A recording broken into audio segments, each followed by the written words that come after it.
Устаз менен болгон тамашалуу окуяларыңыздар же устаз сиздерге айткан тамашалуу бир сөздөрү? Устаздын баягы окуп жүргөн кезде көп эле тамашалары бар болчу. Анан кээ бирлерин кийин баягы мечитте жамаатка сабак өткөндө дагы угуп калдык. Анан бизге баягы сабак берип жүргөндөгү тамашаларынан баягы эсимде калганын айта турган болсом, балким бул кээ бирлерге өтө деле кызыктуу болбоо мүмкүн, бирок баягы мисал катары айтканда аябай бизге кызыктуу болгон да. Кээде устаз бир мисал айтат эле, ошол тамаша дагы болот эле, анан ошол маселеге мисал дагы болуп кала берет эле да. Биздин сабак баягы үй бүлөлүү кишилерге күйөөсү баягы аялына, балдарына, дагы башка жакындарына нафака берүү боюнча болуп атканда, алардын кийим кечесин, тамак ашын, жата тургандай жерин даярдап берүү боюнча болуп аткан. Анан ошондо баягы нафака бербей койгон кишинин өкүмү кандай болот шарият боюнча деп ошону айтып отуруп, анан артынан бир мисал айткан эле тамаша катары. Бир киши бир жерде иштейт экен, айлык алат экен.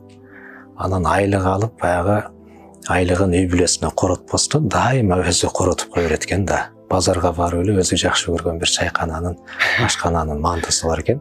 Ошол жерден кечке манты жеп отуруп, жанагы айлыгын түгөтүп коет экен деп бизге тамаша катары айткан эле да. Ошону эсте калыптыр.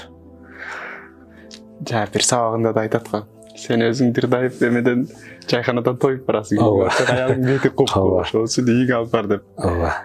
Сиз устаздын эми тамаша өзү услугу ошондой болгон да. Баягы элге жеткизүүдө тамаша менен жеткизүү, кабыл алуу, ошонун жагы менен ошентип айтып жеткизчү.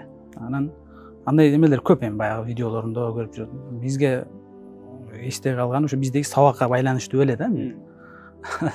Биз сабак окуп атканда ошол баягы жанагындай да, мисалдарды китептеги келген нерсени мисал кылып жазган кезде, анан ошолордун аттарын бирдекелерди айтканда, мисалы ал учурда биз 2009-тарда окуп жүргөндө кыз дейт да, бала менен үйлөнүп атат десе, анан кыздын атын ким кылабыз десе, балдардын арасында бирөө Жармагүл дейт да.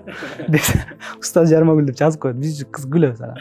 Баланын аты десе, баланын аты Балтабай, мисалы Тешебай деген сыяктуу кылып, ошондой бир балдар тартат эле да.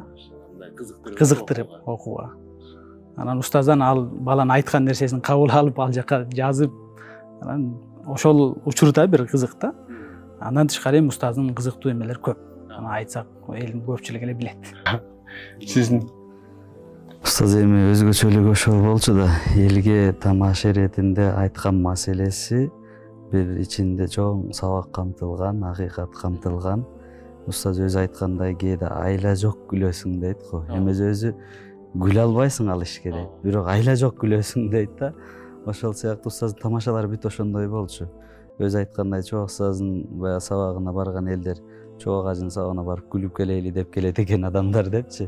Эми күлгөнү келсеңер, анда күлүп эле кетесиңер, сабак ниетинде келсеңер, анда соопту да калып кетесиңер, күлүп да кетесиңер деп өзү көп айтчу эмес беле.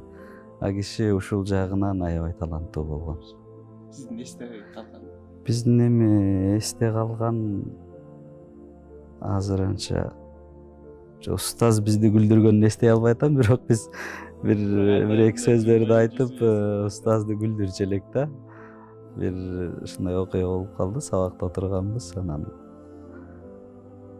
Мурат Аала Ажы рахматы жөнүндө айтып калды.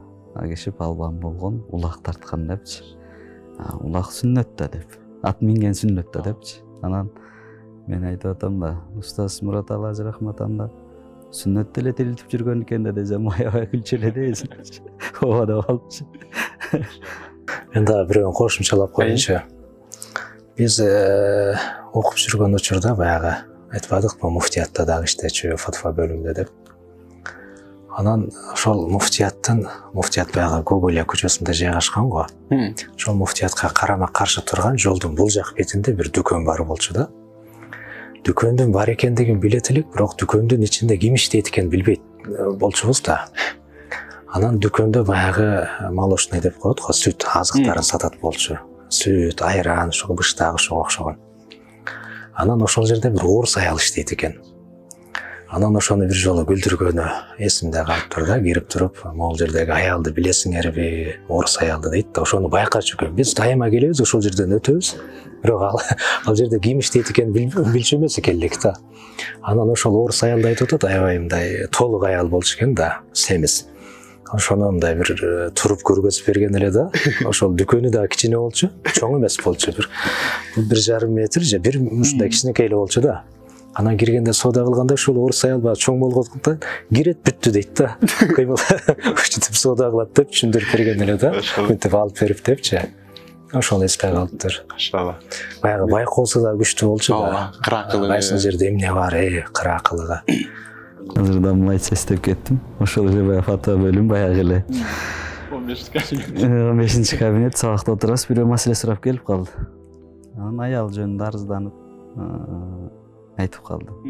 Айтып атат, устоз угуп отуруп. Аялыңыз жол салып жүрөбү дедиле. Жок, эми мындай эле жүрөт дейт. Кандай жылаңач жүрөбү дейт. Анан жок, жылаңач эмес, эми шым кийип, мындай кийип жүрөт десе, таксырым бизде ошон жылаңач жүрөт деп коет дейт. Эске түшүп кетти да. Да мен да бир эстеп кеттим. Уста жаңы келип иштеп жүрөт да. Анан уста айтат, бул китептеги нерсени элге айтып бербеш керек экен дейт да. Бирөө келиптир устаздан, аялына талак берип коюптур. Анан устаздан сурайт экен келип.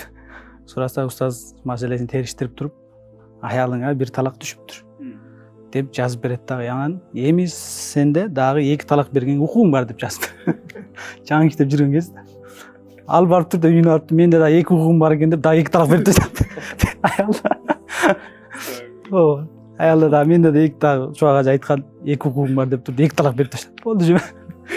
Устаз айтат, ол китептеги нерсени айтып бербеш керек экен. Нар жагын айтпаш керек экен элге дейт да. Болду, ушу менен жакшы жаша, нар жагын айтпаш керек экен дейт. Устаз өз сабагында айткандай да, кыргызга мүмкүн десек болот деп түшүнөт дейт. Мен өзүмдө ошо күлкүлүү окуя сабагына барып калдык. Сабагына барып анан номерин алайын деп балдарга антиментеп эптеп номерин алдым. Анан не деп жазышымды билбей. Суроом деле жок, сабактарын угуп атып бардык суроолорума жообун алчым. Анан не деп жазышымды билбей күндө жаза бердим. Ассалам алейкум.